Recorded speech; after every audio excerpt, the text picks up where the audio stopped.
ऐसी अद्भुत लंका में रावण अगम लंका में राज्य करता है।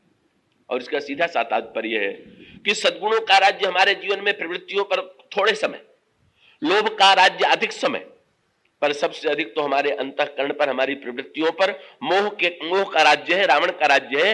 हमारी जितनी प्रवृत्तियां हैं वो सब की सब मोह के द्वारा संचालित हैं।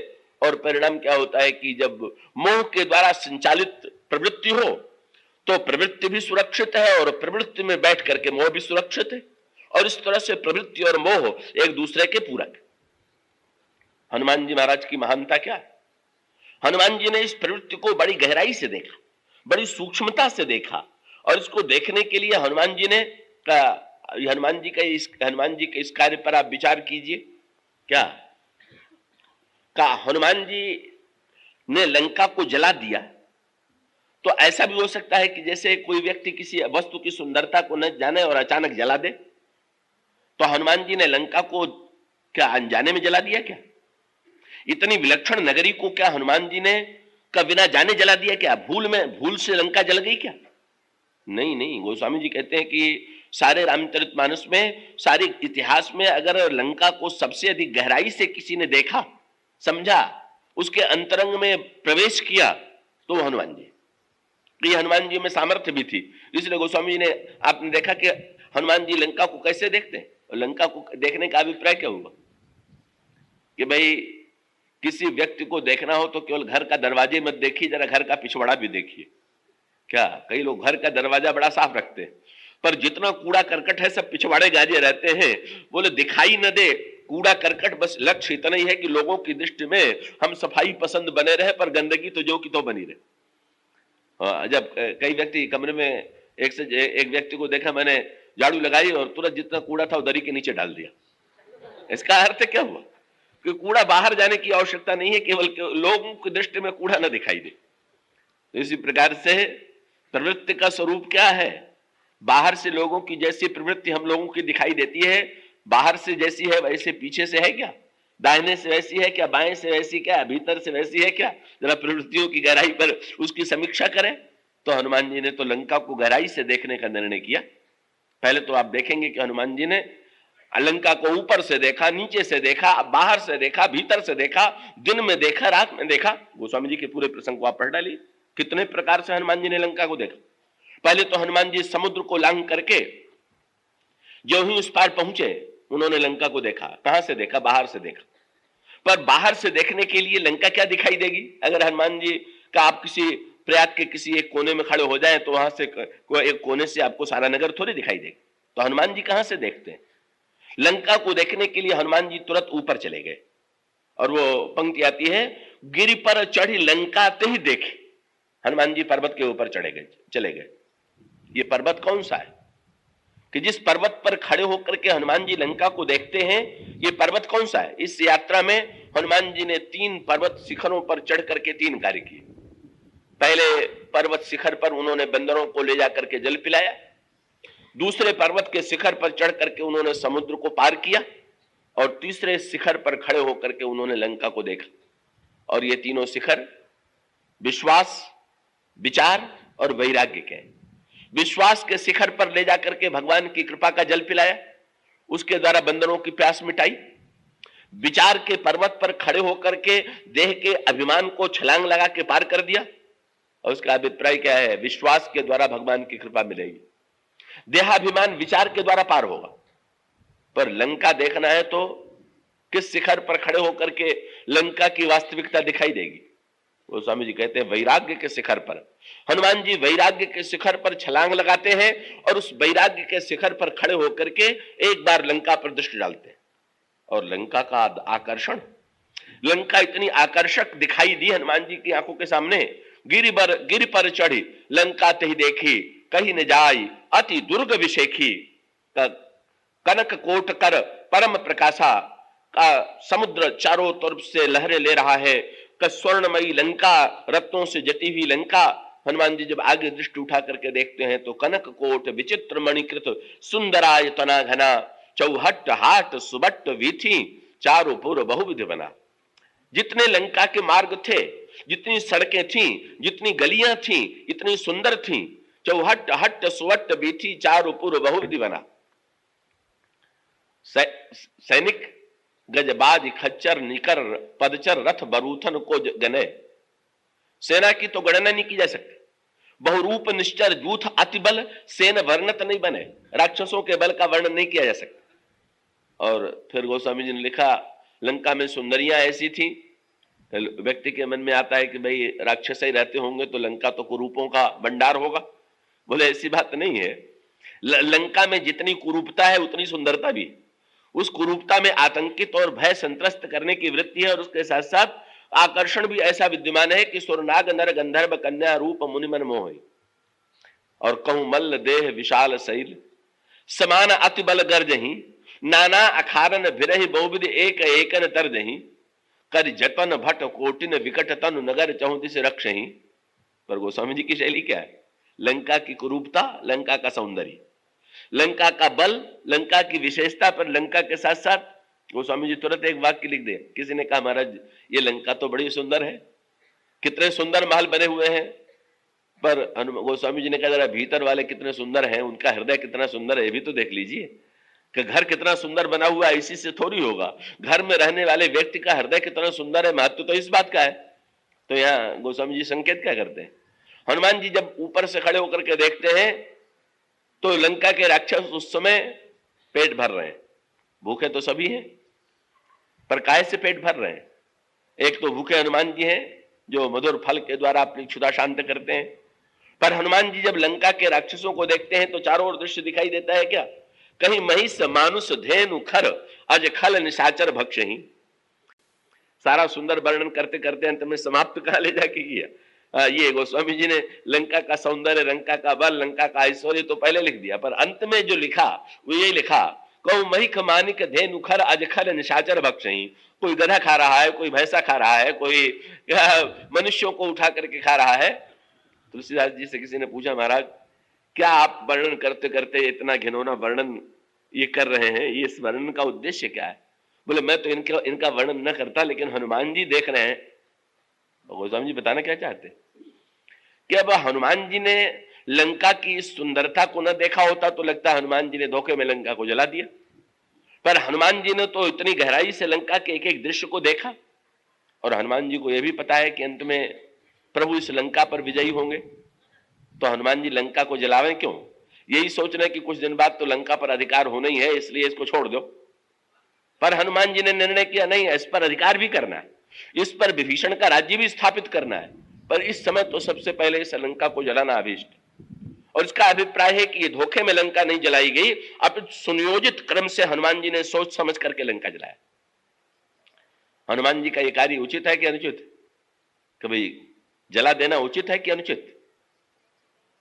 तो इसका उत्तर एक ही है कि जला देना उचित है कि अनुचित है, इसका निर्णय तो तब होगा कि जब पहले पता चल जाए कि मुर्दे को जलाया गया कि जिंदे को जला दिया गया। अगर कोई मुर्दे को जला दे तो पुण्य, और कोई जीवित को जला दे तो पाप है। तो हनुमान जी लंका को देख क्या रहे थे? लंका जीवित है कि लंका में मृत्यु है? बहिरंग दृष्टि से लंका चैतन्य है, बल है, सौंदर्य है, ऐश्वर्य है, पर इसका अभिप्राय है कि अगर किसी व्यक्ति के सारे अंग प्रत्यंग बड़े सुंदर दिखाई दे, पर सारे अंग प्रत्यंग सुंदर होते हुए भी अंत में ये पता चले का डॉक्टर अथवा वैद्य आता है तो क्या देखता है? ये नहीं देखता कि इस व्यक्ति की आंखें कितनी बड़ी हैं, इसकी नासिका, इसके कान कितने सुंदर है, इसका अंग प्रत्यंग कितना सुंदर है। वो तो ये गहराई से ध्यान करके देखता है कि भीतर प्राण बचा हुआ है कि नहीं, और जब वो कह देता है कि इसमें प्राण नहीं है तो फिर उस शरीर को जला देने को छोड़ करके और उसका प्रयोग ही क्या किया जा सकता है? तो हनुमान जी के द्वारा लंका को जला दिए जाने का तात्पर्य क्या? हनुमान जी ध्यान से देख रहे थे कि लंका में कहीं प्राण है कि नहीं। और रामायण में बताया गया जीवन में प्राण क्या है, तो रामचरितमानस में कहा गया, जिन हरि भगत हृदय नहीं आनी जीवत सब समान ते प्राणी। जहां पर भक्ति जीवन में नहीं है वहां पर वो व्यक्ति जीते हुए भी मृत के समान है। तो लंका में भक्ति का विरोध है, भक्ति कोई सताया जा रहा है। हनुमान जी समझ गए तो निष्प्राण लंका है का केवल एक ही घर में उनको प्राण दिखाई पड़ा, इसीलिए विभीषण के घर को छोड़ दिया। बोले भाई ये तो जीवित है, यहाँ भक्ति है इसलिए इसको नहीं जलाना चाहिए।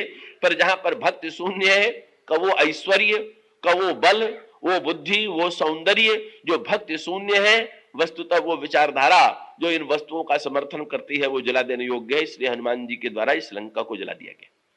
तो हनुमान जी का पहले इस लंका को ध्यान से देखते हैं, पर देखने से भी हनुमान जी को पूरा संतोष नहीं हुआ। ये तो प्रवृत्ति का एक वैराग्य की शिखर से खड़े होकर के एक विहंगम दृष्टि से पूरी लंका को देखे। अंत में हनुमान जी ने क्या निर्णय किया, लंका को बाहर से खड़े होकर के तो देख लिया ऊपर से, पर जरा नीचे और भीतर से भी तो लंका को देख ले। और तब हनुमान जी जब निर्णय उन्होंने किया कि नीचे और भीतर से लंका को देखना है, तो गोस्वामी जी को लगा कि दिन में मैंने लंका को देखा, ऊपर से लंका को देखा, बाहर से लंका को देखा, और अब रात में लंका को देखूंगा, भीतर से देखूंगा, जरा नीचे खड़े होकर देखूंगा। और तब हनुमान जी गोस्वामी जी ने कहा, पुर रखवारे देखी बहु कपि मन कीन विचार। और जब विचार किया तो हनुमान जी के मन में आया कि लंका में बैठे कैसे। तो हनुमान जी को यह लगा, हनुमान जी बड़े सावधान हैं, बड़े विचारक हैं। हनुमान जी को लगा कि लंका में तो जरा सावधान हो जाना चाहिए कि कहीं मैं पकड़ न लिए जाऊं। ये प्रवृत्ति में पकड़े जाने का बड़ा डर है। कि बड़े बड़े लोग प्रवृत्ति में व्यंग्यात्मक गाथा आती है का एक सज्जन जा रहे थे कहीं वन में, का उन्होंने किसी त्यागी को देखा तो सुंदर रेशमी जिल्द वाली गीता दे दिया, और गीता दे दिया तो दे करके चले गए। और फिर वो व्यंग्यात्मक गाथा आती है कि गीता को चूहे काटने लगे, तो चिंता हुई कि गीता तो बड़ी सुंदर है, इस चूहा कैसे इस काटने से कैसे बचावें। तो किसी ने सलाह दे दिया कि बिल्ली पाल लीजिए। सो चूहे के लिए बिल्ली पाल ली गई। तो फिर बिल्ली बिना दूध के कैसे रहेगी, उसको भी तो खाने के लिए कुछ चाहिए और पदार्थ भी तो चाहिए, चूहे मर जाएंगे तो उसके पश्चात बिल्ली जीवित कैसे रहेगी। तो बिल्ली के लिए एक गाय खरीद ली गई। फिर गाय को चारा वारा लाने के लिए भी तो कोई सेवक चाहिए। और फिर अंत में व्यंग्यात्मक वर्णन आता है कि धीरे धीरे उन्होंने विवाह भी कर लिया, बच्चे बच्चे भी हो गए, बड़ा विस्तार हो गया परिवार का। और वही सज्जन जिन्होंने गीता की गुटका भेंट की थी, वो उधर से लौट रहे थे, तो खोजने लगे कि एक बड़े त्यागी यहाँ महात्मा रहते थे, वो कहाँ चले गए यहाँ से। वो पहचान नहीं पाए, क्योंकि अब शरीर भी उनका बदला हुआ सा लग रहा था, सब कुछ परिवर्तित लग रहा था। तो पूछ दिया कि महाराज यहाँ एक बड़े त्यागी महात्मा थे वो, तो उन्होंने कहा मैं ही। महाराज ये क्या हुआ? बोले ये तुम्हारे गीता का विस्तार हुआ। ये प्रवृत्ति का कैसे एक प्रवृत्ति का तुमने धीरे से पकड़ा दी, और प्रारंभ में तो ये लगा कि ये प्रवृत्ति बड़ी अच्छी है, ये नाम तो तुमने गीता का दिया, पर गीता के साथ तुमने रेशमी जिल्द जोड़ करके उसको ऐसा रूप दे दिया कि धीरे धीरे मैं इस तरह से प्रवृत्ति में उलझ गया कि आज मेरे लिए तुम्हें पहचानना बड़ा कठिन। और उसका अभिप्राय क्या कि प्रवृत्ति सचमुच कब इसीलिए होता है। कई व्यक्तियों का इतिहास में भी वर्णन आता है, वर्तमान में भी दिखाई देते हैं। कई लोग जो बड़े त्यागी, बड़े उत्कृष्ट का उनको दिखाई देता है कि वो तो बिल्कुल बदल गए। तो बदल कैसे गए? उस बदल जाने का एक ही अर्थ है कि भाई लंका में गए, पकड़ गए, प्रवृत्ति के राज्य में बैठे, कहीं न कहीं विस्तार, प्रवृत्ति के विस्तार में फंस गए। 400 कोस तक फैली हुई लंका। हनुमान जी ने सोचा कि भाई प्रवृत्ति से बचने का उपाय यह है। अब देखे गोस्वामी जी ने संकेत क्या किया, वो त्याग का जो प्रदर्शन है, इसका अर्थ क्या हुआ? उनके मन में ये श्रद्धा क्यों उत्पन्न हुई कि ये बड़े त्यागी, और उसका अर्थ है पतन भी इसलिए हुआ कि केवल त्याग ही नहीं, त्याग के प्रदर्शन की वृत्ति भी थी। लोग हमें जाने कि मैं त्यागी हूं। उसका अर्थ क्या कि जहां त्याग अपने अंतःकरण में होगा वहां तो भय नहीं, और जहां हम त्याग को दूसरों की दृष्टि में अधिक से अधिक लाना चाहेंगे तो उसका परिणाम ये होगा कि स्वाभाविक रूप से उस त्याग से लोग तो आकृष्ट होंगे, पर जब लोग आकृष्ट होंगे, कबीर सा किसी ने कह दिया, बोले महाराज कुछ महात्मा बड़े एकांत में छिप करके क्यों बैठे हुए? तो उन्होंने तुरंत कहा कि अरे भाई बड़ा स्वाभाविक है। क्या? बोले जिन जिन पाया वस्तु को तिन तिन चले छिपाए। क्यों? बोले तिन तिन चले छिपाए, प्रगट में होए हरकत, और भीड़ भाड़ सो डरे भीड़ में नहीं बरकत। और धनी हुआ जब आप, मिली हीरा की खानी, तो ठग है सब संसार जुक्त सो चले पानी। जो है रहते गुप्त मुक्त वे सबसे रहते, और उन पे आवे भीड़ प्रगट जो सबसे कहते। उन्होंने कहा भाई हीरा कोई सड़क पर चलते हुए दिखलाते हुए लोगों से एक कहते हुए कोई चलेगा क्या? देखिए हीरा मेरे पास है, कितना बढ़िया हीरा, हाँ, आजकल तो कोई साधारण मूल्यवान वस्तु भी दिखाता हुआ चले तो लेने वाले व्यक्ति दिखाई देते हैं। तो जब कोई बहुत मूल्यवान वस्तु दिखाई दे तो न जाने कितनों के मन में प्रलोभन आवेगा। तो जब कोई व्यक्ति अपने त्याग के हीरे का प्रदर्शन करेगा, अपनी ऊंचाई के हीरे का प्रदर्शन करेगा, तो भीड़ तो एकत्र होगी, पर भीड़ भाड़ से डरे, भीड़ में नहीं बरकत। इसलिए कबीर का संकेत है, जो वह रहते गुप्त मुक्त वे सबसे रहते। तो हनुमान जी भी यही निर्णय करते हैं कि भाई प्रवृत्ति में बैठना है, पर प्रदर्शन नहीं होना चाहिए।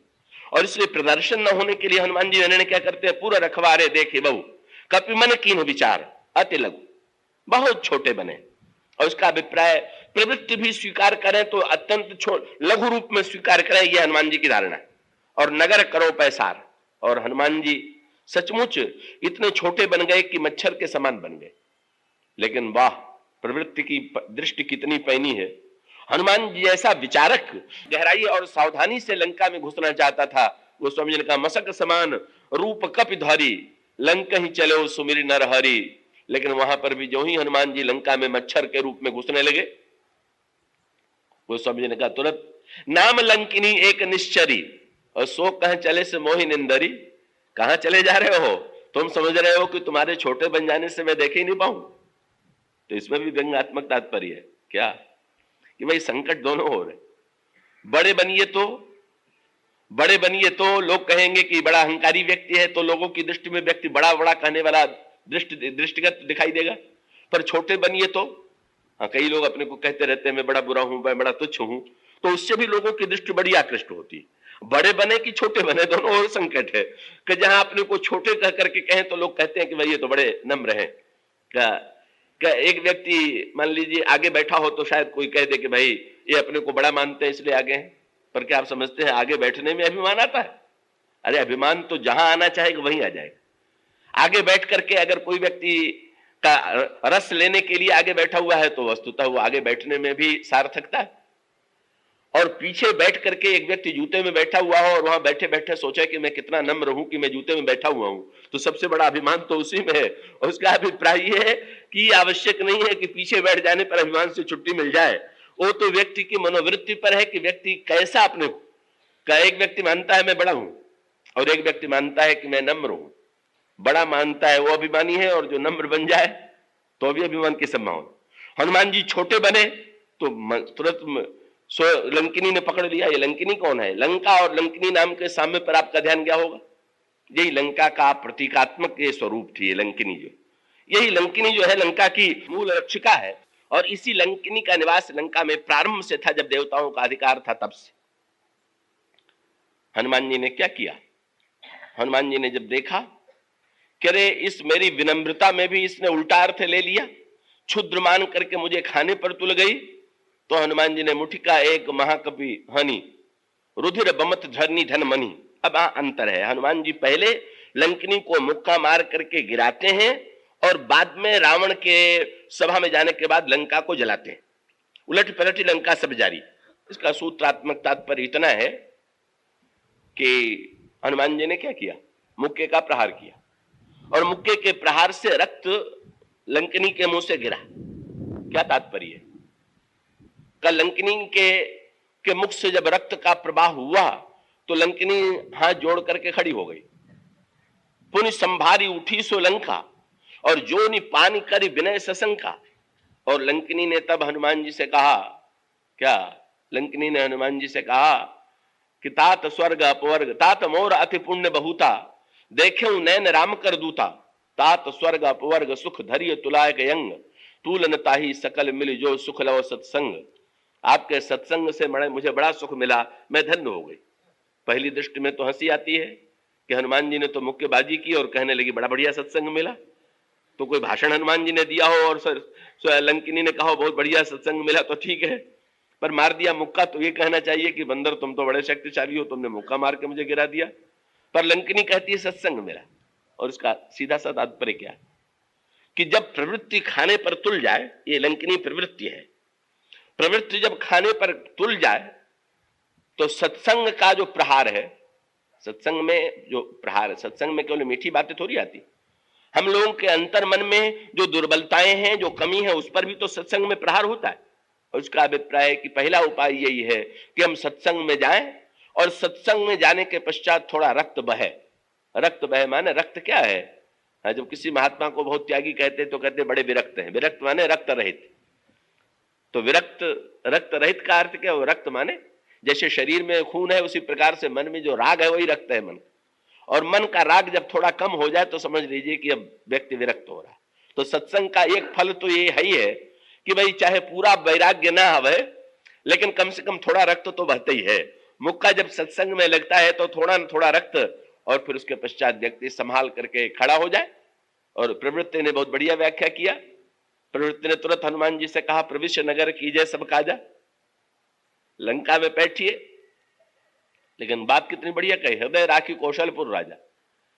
हनुमान जी ने लंकिनी से कहा, अभी तक तो तुम मुझको चोर कह रही थी। लंकिनी ने हनुमान जी से कह दिया था कि मैं चोरों को खाती हूं इसलिए तुम्हें खा जाऊंगा। तो हनुमान जी का सत्संग क्या है? सत्संग माने कुछ लोग अपने को बड़ा सिद्धांतवादी समझे बैठे हुए हैं, पर सिद्धांत का सच्चा अर्थ ही नहीं जानते। यही लंकिनी का। लंकिनी समझती है मैं बड़ी सिद्धांतवादी हूं, मैं लंका की रक्षा कर रही हूं, रावण मेरा स्वामी है, मैं रावण की सेवा कर रही हूं और इसलिए मैं अपने कर्तव्य और धर्म का पालन कर रही हूं। ऐसे अनेक व्यक्ति हैं जो जीवन में अपने कार्य को ये कह करके उसकी सफाई देते हैं कि हम तो अपने कर्तव्य कर्म का पालन कर रहे हैं, और गीता में तो लिखा हुआ है कि बस अपना कर्तव्य कर्म ही सब कुछ है।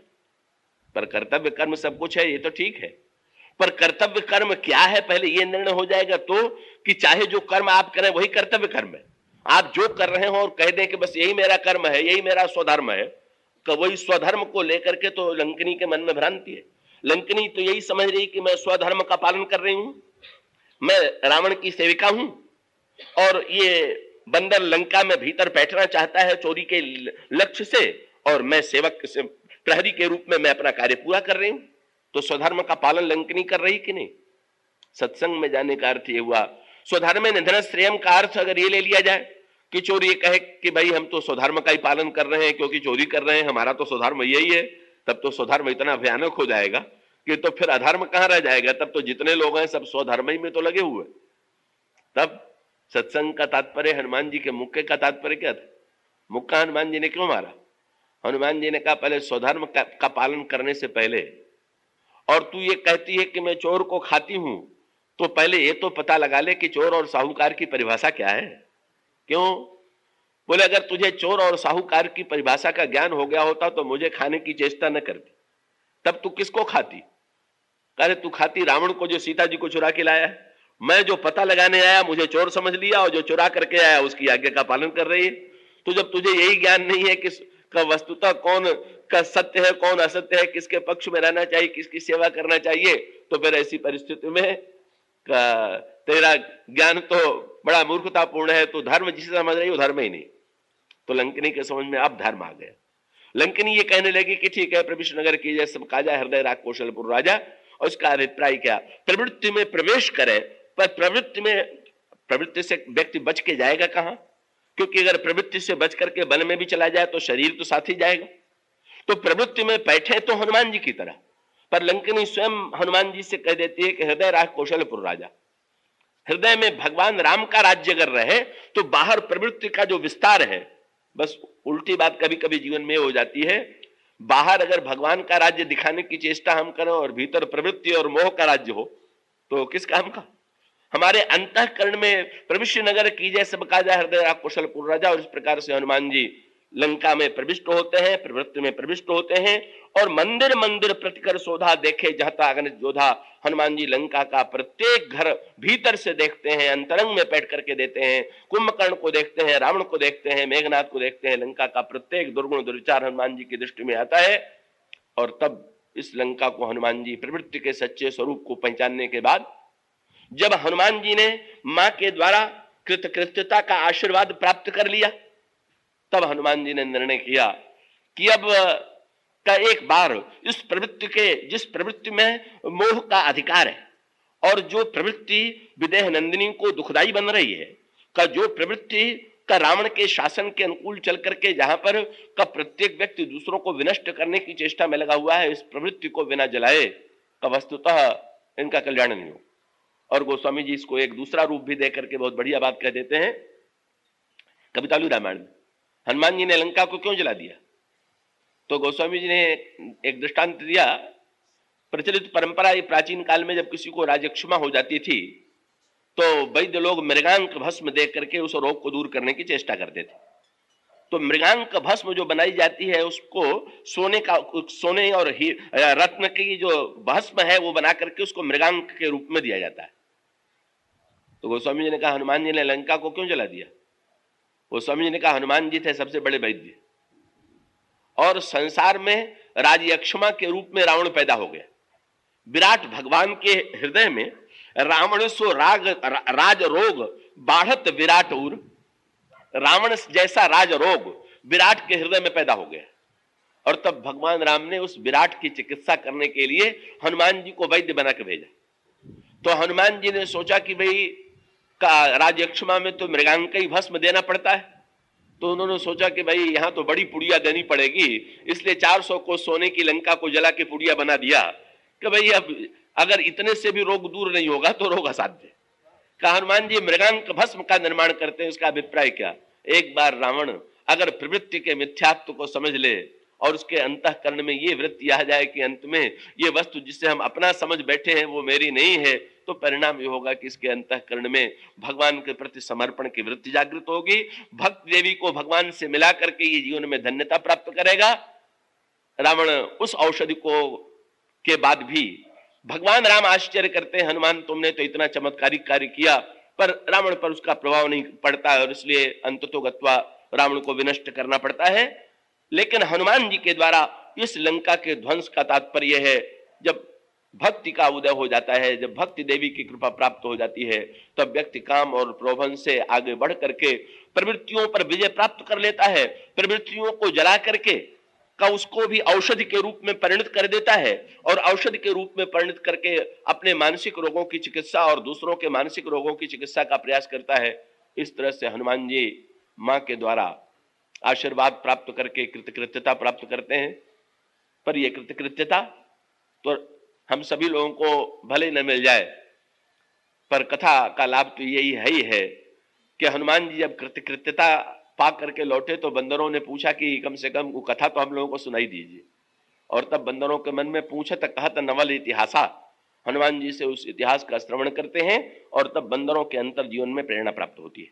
श्री हनुमान जी माँ के और प्रभु के लाडिले, अनन्य कृपा पात्र, माँ का आशीर्वाद प्राप्त करके वे धन्य होते हैं और प्रभु पुत्र के रूप में स्वीकार करके उनके ऋणी बनते हैं। हनुमान जी का अतुलनीय चरित्र कितना भी चेष्टा की जाए पर वो शीघ्र समाप्त होने वाला नहीं है। तो संक्षेप में हनुमान जी के चरित्र की कुछ चर्चा आपके सामने की गई।